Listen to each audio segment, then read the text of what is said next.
éviter les mauvais payeurs?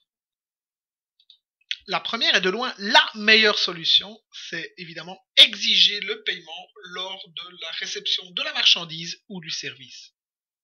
Lorsque tu dois commander un produit ou livrer de la marchandise, tu demandes un acompte. Pour un service, c'est pareil. Tu peux parfaitement scinder tes services en plusieurs étapes et à chaque étape, à chaque clôture, faire une petite facture. Méfie-toi des personnes qui essaient de discuter les règles. C'est souvent quand il y a trop de liberté dans le cadre que les gens essaient d'en abuser. Ne tarde pas à envoyer ta facture. Si tu attends trop longtemps avant d'envoyer ta facture, le client ne comprendra pas pourquoi tu es pressé de recevoir le paiement.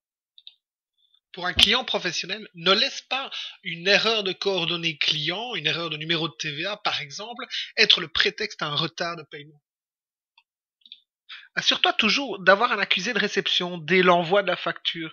Si ce n'est pas le cas, un petit coup de téléphone avant bien sûr la date d'échéance de la facture est toujours le bienvenu. Indiquez les modalités de paiement, donc le compte bancaire, la communication. Faites référence aux conditions générales de vente et n'oubliez pas le délai de contestation de la facture.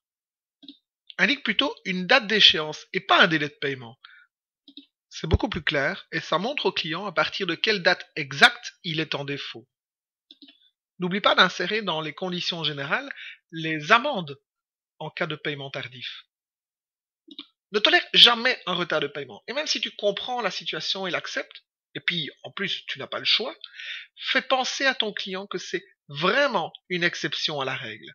Pourquoi? Mais tout simplement parce que la prochaine fois, s'il considère ça comme normal, il y a de fortes chances que le délai de paiement soit encore plus long.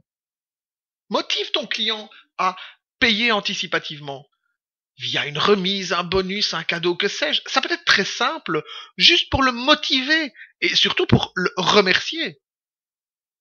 Tentez de vous adresser directement à la personne qui effectue le paiement. Dans un couple, est-ce monsieur, madame?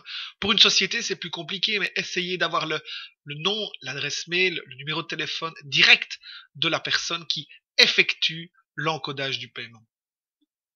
Ça demande du temps et que c'est pas vraiment marrant. Pour faire une relance, privilégie le téléphone plutôt que le courrier. Ou mieux, envoie un courrier juste après un appel téléphonique pour confirmer les accords que vous avez pris lors de cet appel. Reste toujours poli, respectueux, à l'écoute, mais ferme dans tes propos. Peu importe la situation, il ne faut pas rompre le dialogue. S'énerver ne sert donc à rien, même si quelquefois ça fait du bien.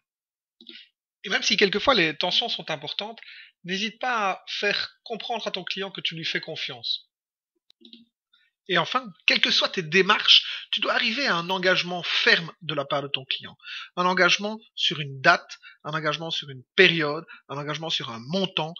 Assure-toi qu'il s'engage à passer à l'action. Passer à l'action, c'est en fait faire un pas en avant pour montrer qu'il est prêt à sortir de la situation.